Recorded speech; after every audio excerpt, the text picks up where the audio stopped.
Hello everyone, my name is Oliver from Lux Trading, and today we'll be discussing one of the very important tools in your journey to become a better trader.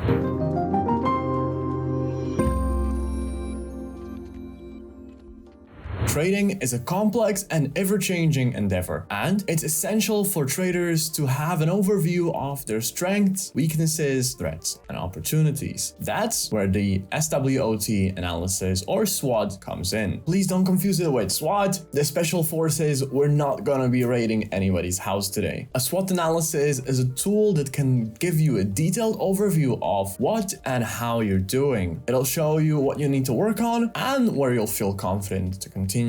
So you may be asking, what is SWOT analysis? It's a strategic planning tool that helps you identify internal and external factors that impact your performance. It stands for strengths. So what are your unique skills, strengths, and advantages in the market? Weaknesses, what areas do you need to improve on? And what are the limitations you currently face? Opportunities, what are the market trends and new opportunities that you can take advantage of? And T stands for threats. So what external factors pose a risk to your trading performance? Maybe economic instability, market regulations, or increased competition. You'll be able to find out. So let's move on to how to conduct a SWOT analysis for a trader. Let's go over the steps. Your first step is gathering information. You want to gather as much information as you can about your trading strategies, market trends, and any other information that is relevant and can impact your performance. This can include financial reports, market data, news articles, or any other resources that can give you a comprehensive understanding of what you're doing in the market and what the market is at the moment. You know, they say data is power, so the more information you're able to gather in this first step about yourself, about what you're doing, the easier it's gonna be to find patterns and identify what you need to do later on. The second step, we're starting with the letter S, so we're gonna be identifying your strengths. Personally, this is my favorite step. It's what makes us feel good, so let's get into it. Once you have all your information nicely laid out, maybe put it down on a piece of paper or put it in a spreadsheet, whatever works for you to organize information. And you should start by asking yourself questions such as, what sets you apart from the rest of the traders in the market? What are your unique skills, knowledge, and strengths that you have in the market? And what trading strategies have been successful for you in the past, and when have they been successful? Now, you don't have to use just these three questions. Try and think of ways you can describe your own strengths. Our next step is identifying your weaknesses. So in this area, you're going to be asking yourself questions like, what areas do I need to improve in? What are the limitations that I face in trading? And what mistakes have I made in the past? And how can I learn from them in the future? It can be helpful to, for example, take a piece of A4 paper, divide it into quarters, one for strengths, one for weaknesses, one for threats and opportunities. And that way you'll have it nicely laid out. Our next step is identifying opportunities. This part is all about identifying market trends and new developments that can benefit your trading. So here it is useful to ask yourself questions such as, what are the new trends in the market? What new products or services are available in the market to help you succeed? And for example, what are new technologies that could help you improve your performance? You're trying to identify all of the places where you have opportunities to grow at the moment. It is useful so that later on you can actually choose which of these opportunities you should act on and which are maybe not exactly suited for you. And step 5 is identifying your threats. Finally, identify the external factors, meaning outside of yourself, that could pose a threat to your trading performance. For example, is there an economic or political instability that could impact the market? What is the level of competition in the market? Are there any new regulations that can impact your trading? And are there any important news events happening soon that could possibly disrupt the way you trade? So now you have your strengths, weaknesses, threats, and opportunities. At this point, you should start to have a pretty comprehensive understanding of what your current position is. This analysis can help you make much more informed decisions and improve your performance in the market. I personally recommend doing the SWOT analysis at least a few times a year. Think of it as the same as you go for a checkup to the doctor. You do a SWOT analysis for yourself. It's sort of a little doctor for trading. Thank you for watching this video. I hope you found it helpful. Let me know how your SWOT analysis went down in the comment section below. If you liked the video, don't forget to like it, share it, or subscribe. And if you want to get in touch with us, feel free to join our new Discord channel. Link is going to be down in the description below. Or you can message our 24/7 live chat. Or if you want to get in touch by email, it is info@luxtradingfirm.com. Mine has been Oliver. Thank you for watching and have a great one.